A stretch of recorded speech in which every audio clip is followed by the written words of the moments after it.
Hey, you guys, welcome back to the podcast. Just a quick introduction for those who are new around here. This is Shitshow Sisterhood, the podcast where we talk about the raw, unfiltered truth of healing, the lessons that we've learned along the way, and how we put ourselves back together when life just, severely fucks us. I'm Jennifer Levins, the host. I'm a quantum alignment coach and a Reiki master, and I'm also writing my very first book right now, Surviving the Shit Show. In today's episode, I want to discuss with you guys an idea that came to me the other day when I was washing my dishes. Now, I'm going to be really transparent with you guys for a sec. A few weeks ago, I decided to start a little podcast. While also working on my book and still managing, my regular job, my life, my family. We own a farm. Like, there's all of these things going on. There has been no time for washing the damn dishes.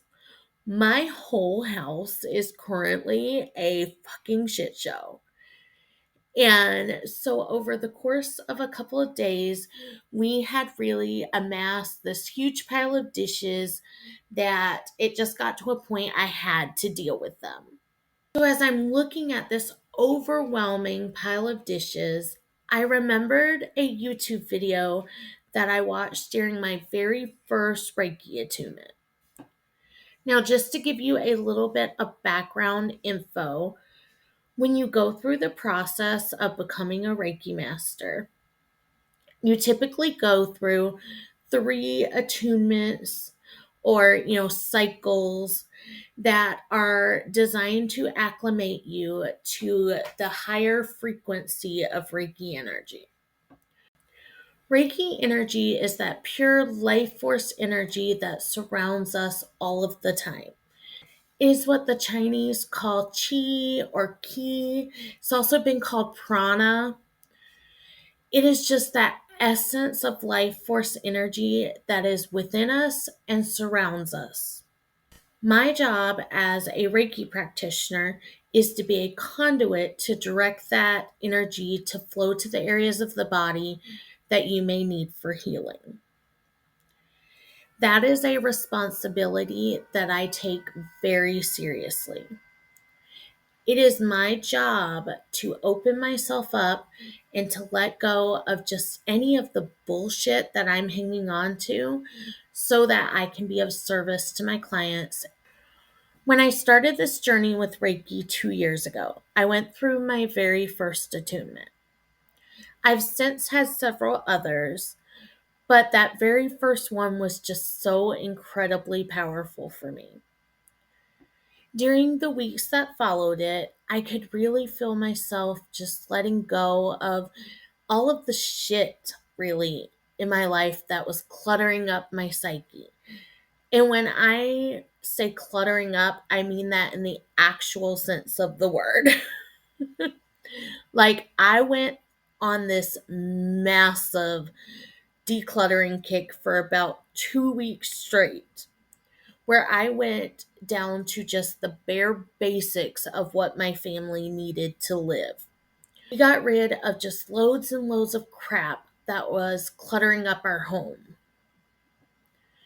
So during this time that I'm in this declutter mode, I started watching YouTube videos about, getting rid of clutter in your home. One of the people that I started watching was Madson. She's known on YouTube as the Minimal Mom. She has just tons and tons of videos about decluttering and living a minimalist lifestyle. Now, let's be clear here. I will never be a minimalist. But during that time in my life, I really was shedding all of these things that no longer served me. And I really started from the outside in. One of Dawn's videos, and if I can find it, I'll link it below for you guys, but it talked about the concept of eating the frog. Dawn goes into more detail in her video, but the basic concept is just pretend that you are sitting down to a dinner party and someone serves you this big, ugly, disgusting cooked frog on your plate, and you have to eat it. Let's say maybe it's like your husband's boss, and it would look really, really bad if you didn't eat it. You know, whatever the situation is, you get served this disgusting frog on your plate and you have to eat it. How would you go about doing such a unsavory task? Dawn then goes into teaching you how to take care of, these frog, quote unquote, frog tasks in your life. Those hard, unsavory tasks that we'd rather not do, but for whatever reason we have to. So this is going to be things like paying your taxes or going to the, orthodontist, or just whatever the unsavory task is you don't want to do.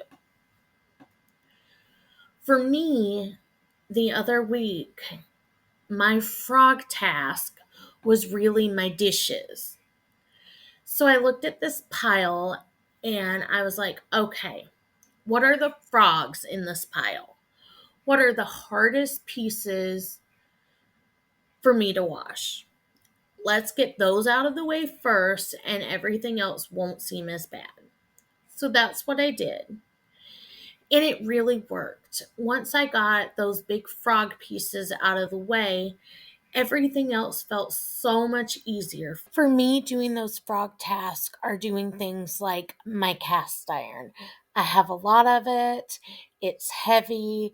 It's kind of a pain in the ass to do. I also have this really big stock pot that honestly is too big for my sink, and so it's really difficult to get done. Those are my frog tasks when it comes to doing my dishes. Those are the tasks that I want to avoid at all costs, but I know they have to fucking get done, so I just have to do them. So, those were my frogs. Those were the things I tackled first, and once they were done, everything else really wasn't that hard. Later that night, I was thinking about how I got through doing this task that I really didn't want to do, and my brain started to wonder, and I landed on the idea that you can really use this same concept when you're attacking your trauma. So today, that's what I want to do. I want to walk us through this quote unquote eat the frog framework, but I want to tweak it so that we can utilize it as a healing tool for dealing with our own personal day to day shit show. When I look at my own trauma, I can definitely see some of those frog moments. Those big moments that honestly at the time they just seem way too hard to deal with. So over the years, I stuffed those things down and I hid them. I essentially took that big, ugly, disgusting fucking frog from my plate and I hid it under a napkin so that no one could see it. I turned my focus onto everyone else and what they were going through instead of eating my own damn frog. The problem with that, though, lies in the fact that at some point, you have to get up from that table, and then what do you do with this frog that you hid in the napkin? So today, let's look at how we can eat this fucking frog and just be done with it so that we don't have to hide it anymore. Last week, I gave you guys a framework that can kind of get us started on that process. So if you haven't listened to last week's episode yet, I highly suggest that you go ahead and give it a listen and do the exercise that I shared. Last week, we worked on calling our shit show by its name. By admitting what has happened to us and seeing it for what it actually is, we've already done the first part of eating our frog. We've identified what the traumas are and we've called them by their name. Now we're going to identify one or two of those big frog moments. These are going to be the moments where you felt the most broken, the most hurt, the most angry. They're going to be those massive moments where you felt like you weren't going to survive, where you felt like every single piece of you was breaking in those moments. That's what we're talking about. Those are your frog moments. Those are the things that we tend to trap inside of us and we don't want to face them. They're the things that we hide under that fucking napkin because how dare someone else see that we didn't eat that frog. The ones that we've been avoiding all along because for whatever reason, they may be too painful for us to take on. These are the things that should be on the very top of your list of shit that's ruining your life. Now, I do want to give a disclaimer right here though. If you're not ready to take on the task of healing those frog moments, don't. Come back to them when you're in the right headspace to handle those things. Also, it is always, always a good idea to bring in support when you're eating your frogs. This might be in the way of therapy or maybe disclosing your frog moment to a friend. Whatever you need to do, just do it. Once you are ready, though, we're going to do the work on tackling your biggest frog first. That's going to be your biggest trauma, your biggest shit show, whatever you want to call it, that big thing that is holding you back. We're going to tackle it head on first before you try to fix anything else that's happening in your life. Because if you don't, that other shit is going to be so much harder to do. You're going to end up feeling overwhelmed and you're going to burn right out.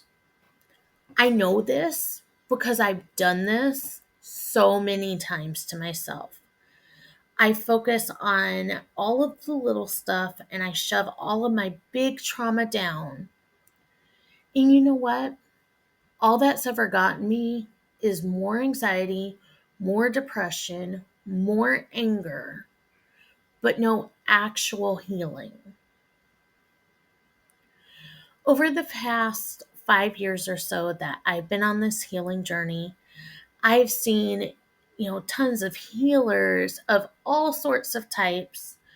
I've had readings done, I've studied from, and I've had Reiki healing sessions from literally the best Reiki healer in the world. And every single time, I always receive the same message. It's always along the lines of there is something that you're not facing. You've built a wall around your heart that you need to address. You're just too afraid to. And you know what? They're not wrong. It wasn't until my last living family member ghosted me and removed themselves from my life that wall that I had built around my heart really came crashing the fuck down. And for the first time in my life, all of those fucking frogs that I had inside of me tried to escape. I ended up being like that scene from, I think it was like The Nutty Professor or whatever, where they go and release all the frogs and they're like running down the stairs of the college, like hopping down, and all these research students are running around trying to get all these frogs. That's what happened to me. That's what it felt like. So I am walking you guys through this process, but please know that I am also going through it too. These frog moments are really hard, but once we take that last bite and we realize that we've gotten through the hardest part of it all, the part that we didn't think that we would survive, I promise you, it will be so incredibly worth it. Today, I encourage you to just eat the fucking frog. get the help and support that you need to get through it, but go ahead and tackle that big, green, disgusting thing that's been holding you down and you've been stuffing it under a napkin and you don't want anyone to see it. That's the thing I'm encouraging you to just fucking handle. And if you need guidance and support and encouragement along the way, please know that I'm always here for you. I'll drop a link where you can reach out to me in the show notes. I've also recently created a Substack where I hope to be able to better connect with you guys. So I'll leave all of that information for you guys below. As you go out today and just enjoy the rest of your day, I want to leave you guys with just this last final encouragement. You are enough, you are worthy, and you are so very loved. And until next time, just eat the fucking frog, my friends. Bye, guys.